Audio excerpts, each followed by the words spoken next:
حیدر علی یہ سوال کرتے ہیں، اگر کسی شخص کو دعائے قنوت یاد نہ ہو تو وہ وتر نماز کی تیسری رکعت میں دعائے قنوت کی جگہ 3 بار سورہ کوثر پڑھ سکتا ہے، کیا حکم ہے؟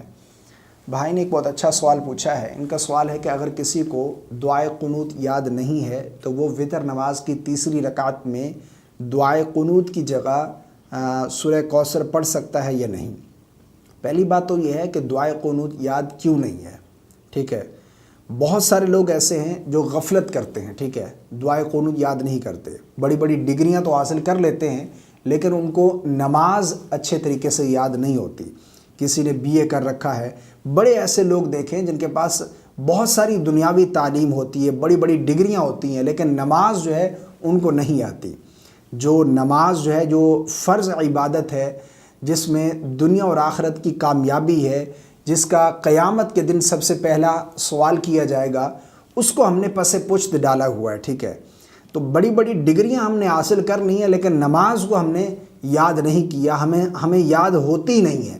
بھائی انگلش کے اتنے بڑے بڑے چیپٹر، اتنے بڑے بڑے لیکچر آپ رٹ لیتے ہیں، آپ کو جو ہے دعائے قنوت یاد نہیں ہوتی۔ تو یہ بہت ہی فکر والی بات ہے، اس پہ ہمیں فکر کرنی چاہیے۔ اگر آپ کو دعائے قنوت یاد نہیں ہے تو پہلی فرصت میں دعائے قنوت یاد کریں۔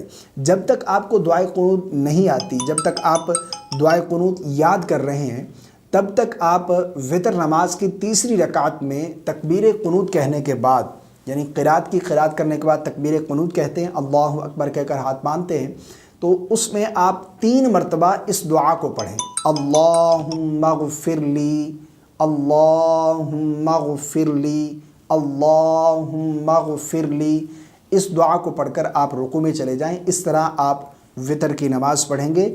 سورہ کوثر نہیں پڑھیں گے، یہاں پر سورہ کوثر نہیں پڑھنی، یہاں پر کوئی دعا پڑھیں گے، ٹھیک ہے۔ تو دعائے قنوت جب تک آپ کو یاد نہیں ہوتی اس وقت تک آپ اس دعا کو پڑھ کر وتر کی نماز مکمل کریں۔ مجھے امید ہے آپ کو میری بات سمجھ آ گئی ہوگی۔ اللہ تعالی ہم سب کو نماز سیکھنے اور سیکھ کر پابندی کے ساتھ نماز ادا کرنے کی توفیق عطا فرمائے۔ ویڈیو کو شیئر ضرور کیجیے گا، لائک ضرور کر دیجیے گا۔ السلام علیکم ورحمۃ اللہ۔